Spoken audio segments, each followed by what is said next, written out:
Assalamu alaikum, brothers and sisters. This is Huzaifa Shabazz, the Research and Advocacy Coordinator at CAIR National, welcoming you to today's episode of CAIR on Air. Thank you for joining us. We're happy to welcome on all of our viewers, including those from American Muslim 360 and those of you on Facebook and YouTube. Today, we'll be talking about protecting mosques from FBI surveillance. We'll be inviting a special guest from CAIR Los Angeles to discuss the recent news about the U.S. Supreme Court, who have agreed to hear the FBI's bid to block a civil rights lawsuit by 3 Muslim men from California who accused the agency of illegally conducting surveillance on them following the September 11 attacks. So CAIR LA was an active participant in this lawsuit. But before we do that, we want to take a moment to condemn the senseless killing which tragically claimed the lives of a Muslim family yesterday in Ontario, Canada. We offer our heartfelt condolences to the extended family and of those who were killed in a horrific hate crime. We ask for authorities to mount the diligent investigation and bring the men who took their lives to justice. May Allah extend His fullest mercy on the victims and forgive them entirely. Islamophobia, as you know, is an international crisis that requires an institutional response. So the United States must take the initiative and must step up and demonstrate leadership in the fight against Islamophobia. I now want to transition into the program and welcome on our special guest, Hussam Alyoush, who is the Executive Director of CAIR Los Angeles, who will be talking about some of the recent update about the FBI case. So before we do that, Brother Hussam, how are you? I'm doing great, thank you. How are you, Huzaifa? Alhamdulillah. So let's just jump right in there. So, for those who may not know about this case, can you just very briefly, provide the community on the history of the case and just the recent update that we heard about yesterday? Sure. The case stems from an old case that started, at least to our knowledge, back in 2006. In 2006, the FBI, and around that time, just to put things in the context, around that time, the FBI has announced or made it clear that they have hired they have on payroll about 11,000 informants, the overwhelming majority of them being sent spying on the Muslim community. So you just do the math, with less than 3,000 mosques, probably three to four informants per mosque, if one have to say, and you can talk about organizations and so on. But anyway, in 2006, the FBI hired a con artist from prison. They went to prison. They said, "Hey, we heard you're good tricking people." He said, "Yes." He said, "Well, we can drop the charges, get you out of prison if you work for us." He said, "Great. What is it about?" He said, "National security. You're gonna be a hero. You're gonna be the Rambo of the country." They took him to DC, trained him on some Arabic, trained him on reciting a little bit of Al-Fatiha. They're reciting the Shahada, and then unleashed him literally on the Muslim community in Orange County, where he went to one of the local mosques in Orange County, in Irvine, and he declared his Shahada. He said, I want to become a Muslim. He claimed to have some Syrian and French origin. And he went into the mosque during Ramadan and said, I want to become a Muslim. And then slowly started engaging with people. He tried going to different mosques, with basic instructions to spy on the community. I mean, as he said later on, because he had some change of heart after he got exposed, he said he was basically asked to actually entrap Muslims into doing illegal stuff, visiting extremist websites, engaging in terrorist kind of rhetoric, and basically also talking about committing illegal activities. He talked about, blowing up things and all of that. And actually bad-mouthing CAIR. Literally, he was going around because he was telling people, because people would come to me and say, hey, there's this guy who keeps talking about terrorism, talking about, equating it with jihad. And I would say, why isn't he talking to the Imam? He said he doesn't want to talk to the Imam. He just want to talk to young Muslims about it. So I said, why don't you have him come and visit so I can talk with him? And then he would go around and say, no, community members, telling them, don't work with CAIR, don't associate with CAIR. CAIR is on the payroll of the FBI to undermine the Muslim community. Don't support them, don't go to them. Until eventually in 2007, I got a call from two gentlemen, two Muslim brothers in the community who were heading to a mosque in LA. One of the people who called me was actually supposed to be the khatib, giving the sermon at the mosque in the Culver City area in Los Angeles. On their way, he said, on their way to the mosque, so there was this Egyptian American gentleman and this Afghan American gentleman. Both names are public anyway, but we'll stick to the story now. Having the informant with them, whose name is Craig Monte. At that time, he has adopted a name, Farouk Aziz. Wow. On their ride to the mosque, there was something that happened the day before. The U.S. has bombed some wedding in Afghanistan or some civilians, and a lot of civilians were killed. So he was building on that unfortunate tragedy and saying, you know what, we need to teach America a lesson. We need to teach America what it means to be violent. This is the only language America understands. I have already bombed in my kitchen.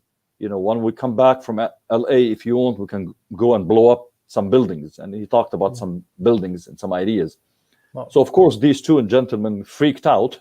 They arrived to the mosque. The guy gave his sermon and then called me immediately. And he said, all right, this guy, remember the guy who everybody's talking about? I said, yeah. He said, well, that's what happened in the car. I said, well, don't ride back with him. Just find an excuse and let me report him, because he's one of three things.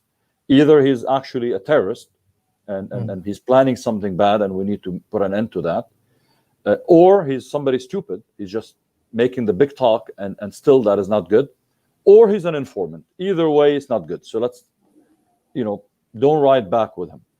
Of course, they were very scared. I called the FBI. So I called the national assistant director, who happened to be based in LA, Mr. Steve Tidwell. I called him and said, hey, Steve, I think I have a terrorist for you. And his answer was like, oh, whoa, where, what? I said, yeah, there's a white guy. And he's actually not white. He's actually of African-American background, but he looks white. But I told him he's a big, fit guy. He's in Irvine. And then Steve said, all right, well, thank you, Hussam. Please thank whoever reported that. We'll take care of it. I said, wait. Before you hang up, don't you need his name and his address? I said, oh, yeah, of course. Give me the name and the address. Eventually, you got the information. Right. I'll share more details later on, but it got exposed that this is the informant. So based on that, we went to different community members whom we found out that he was spying on, and he was spying on a lot of people. Wow. And three individuals were willing to take the lead on a case to challenge basically the abuse of power by the government. We worked with the ACLU, which is an amazing partner to have, with their team of amazing attorneys who are very experienced in this field. And we partnered with them in another private law firm. And a lawsuit was filed. We co-counseled on it as CAIR. And we filed a lawsuit against the FBI for basically violating First Amendment rights of Muslims, basically sending people to the mosques. And eventually, the case went on. That we filed the lawsuit in 2011. So that was exactly 10 years ago. Wow. Eventually, at the beginning, the U.S. judge, the U.S. district judge, basically the district court, almost dismissed most of the claims we made on the basis of state secret. Basically, it allows government to dismiss a lawsuit or accusations if they can claim, while proceeding with the lawsuit would expose a lot of state secrets, national security. What an excuse. Of course, we appealed. The appellate court, the Ninth Circuit Court, basically agreed with us that, if there are secrets, basically, it should be the district court and the judge, basically, the U.S. federal judge, determining that, not the FBI, because we need a neutral person, not the one accused of the misbehaving and the abuse, to decide that they should be protected. The government, the FBI, actually challenged that, and unfortunately, the U.S. Supreme Court agreed, basically to reopen the case and then basically determine if state secret could be an excuse in this case. Wow, Brother Hassan, that was very great. The way you historicized the case, and I think our audience are probably in shock to hear about this case. Specifically me, I learned about it just yesterday when the news broke, and so thank you for really historicizing that. I want to jump on to talk about, you mentioned the kind of impact he has made, the way he infiltrated the mosques, the way he took his shahada and presented himself as a Muslim. So I kind of want to talk about, if this, when this case does go to the Supreme Court, what is the significance behind it? What are some positives and negatives, and what could this mean for our communities? And why do you think it took so long for the Supreme Court to even take up such an important case? I mean, it's a process. I'm not an attorney, but as someone who supervises and watches closely these cases, it's a process. It takes a while for the Supreme Court to discuss these cases, review the cases, and determine that they have a major significance on the way we interpret law in this case. So I think I'm hoping, despite the fact I was hoping that they would refuse the case, but the fact that they accepted it, I'm still hoping that it will lead to the judges there, in Supreme Court, deciding that the rule of the law, the Constitution, are way more important than a claim of state secrets. It's a claim, and that claim should be verified by somebody who is not somebody who's impartial, not the person or the agency in this case that is accused of the abuse. So that's what we're hoping. If it doesn't, it sends a very bad message. It sends a message that in our country we have classes and tiers of citizens. Right. I can tell you, if this had happened to, can you imagine the FBI hiring a crook and sending them to synagogues in America or Catholic churches to go and entrap young people, authorizing them to actually engage in sexual activities? I mean, that was the language told to the informant. Say, you know what? Yes, he was encouraged, according to him, to have sex with a Muslim woman, because he was told, once a Muslim woman has sex with you, because of the issue of honor, you can use her as an informant, as a helper for you, to basically recruit her in spying on her community. That is the kind of behavior that was utilized against the Muslim community. Now imagine if that was done against any other community. This would not have ended. We would not even reach the Supreme Court. There would be people being fired from the FBI. There would be people held accountable for their behavior. If the Supreme Court allows that to go with no punishment, that means the message is that we still deem American Muslims as second-class citizens in their own country. We still think it is okay for the FBI to treat Muslims and other communities and other minorities as suspects until proven otherwise. And in this era of after the murder of George Floyd, where we're asking for accountability for law enforcement and their abuses, it should not be acceptable to allow for the FBI to go without accountability. Absolutely. And you made some really great points about the negative effects of the Muslim community towards the end. And I kind of want to touch on that because, people tend to think that, we have these really great civil rights organizations. Of course, CAIR does great work. ACLU does great work, but we still tend to have a lot of FBI cases still.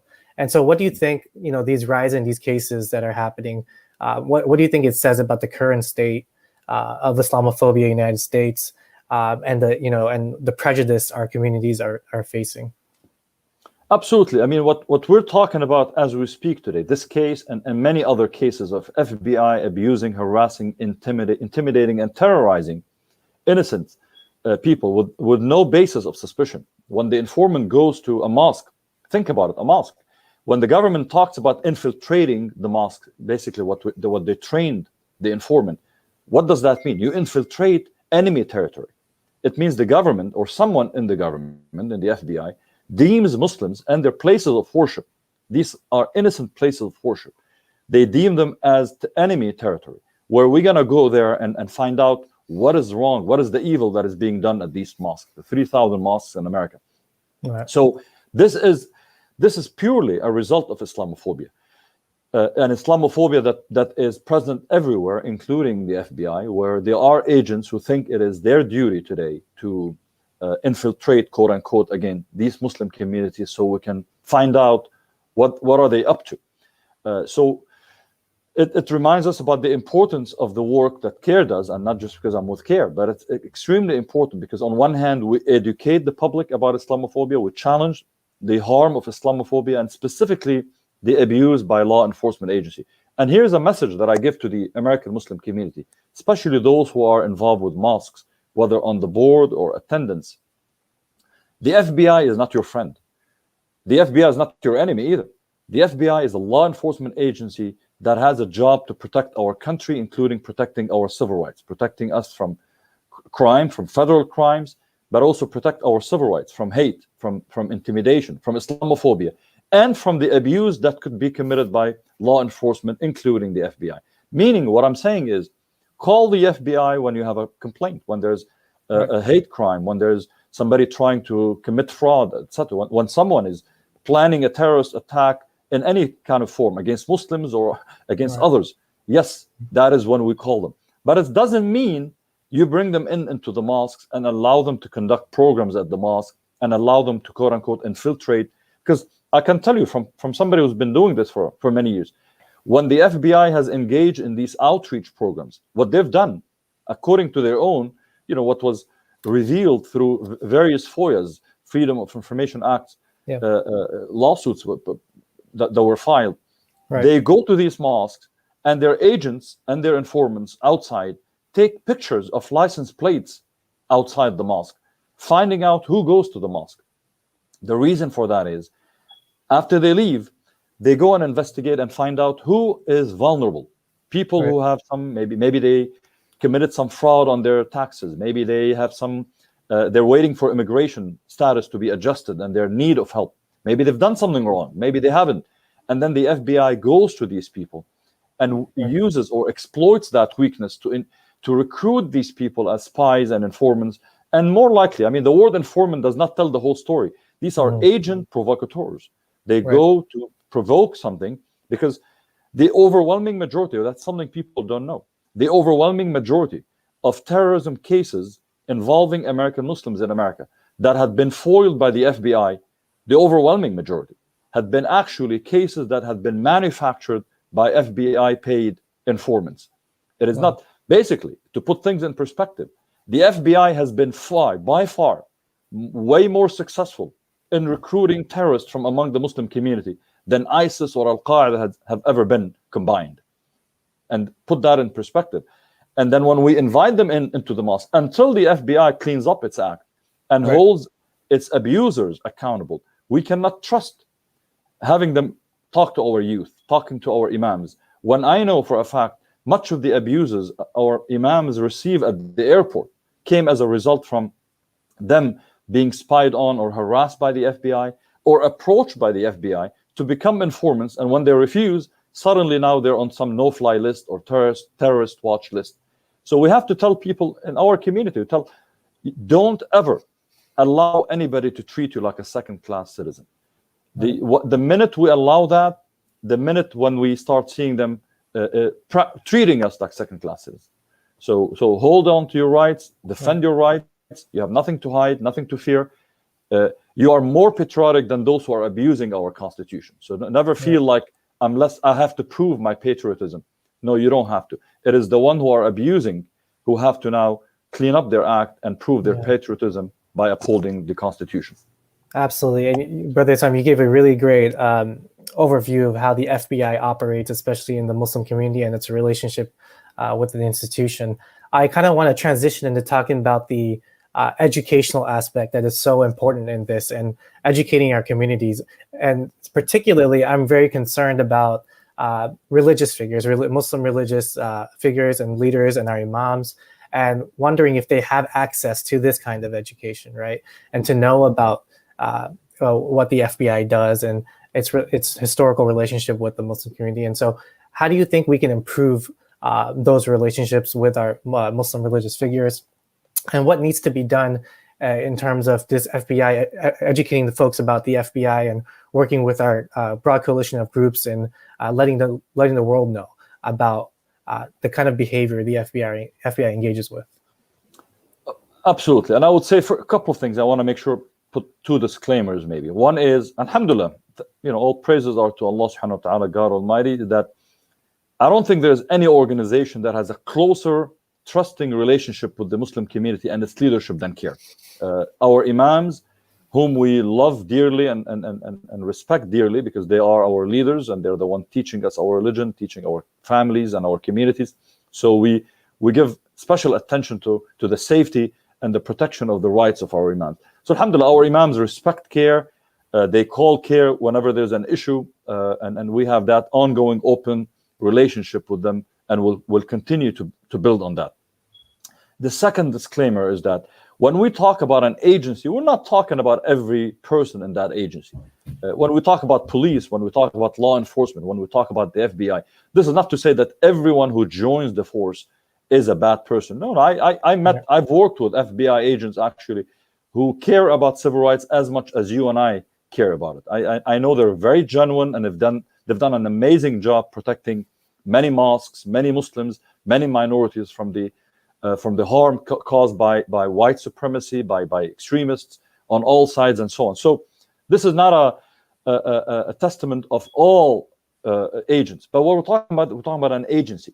And an agency, even good people within the agency complain about the biases that exist within, and they are trying their best to clean up those biases, but it's not an easy task. Right. And this is not a new thing. I want to make sure that Muslims don't think, oh my God, we're the new victims here.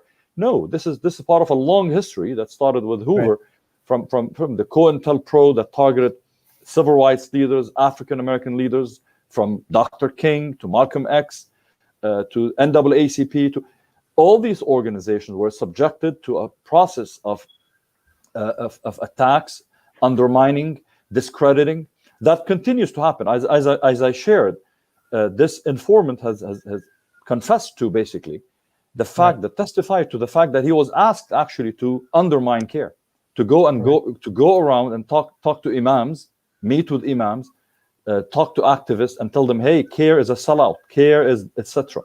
Why would the FBI do that? Why would the FBI prevent or deprive a vulnerable community from the one organization that defends and protects its rights?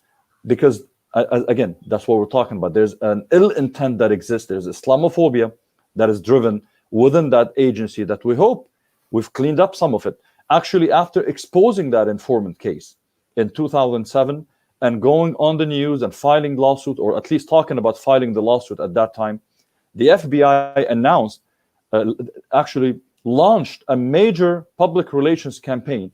Instead of taking responsibility for its horrific act and promising to clean up its act, it actually went and started blaming CAIR, launching a major campaign against CAIR, including, and I have facts for that, not hearsay, including meeting with donors of CAIR, telling them, stay away from CAIR. You know, CAIR is nothing but trouble. You know, if I were you, and going to mosques and going to imams, alhamdulillah, many of them came back to CAIR and said, hey, this is what the FBI is telling us. We're not going to listen to them, but that's exactly what they're doing.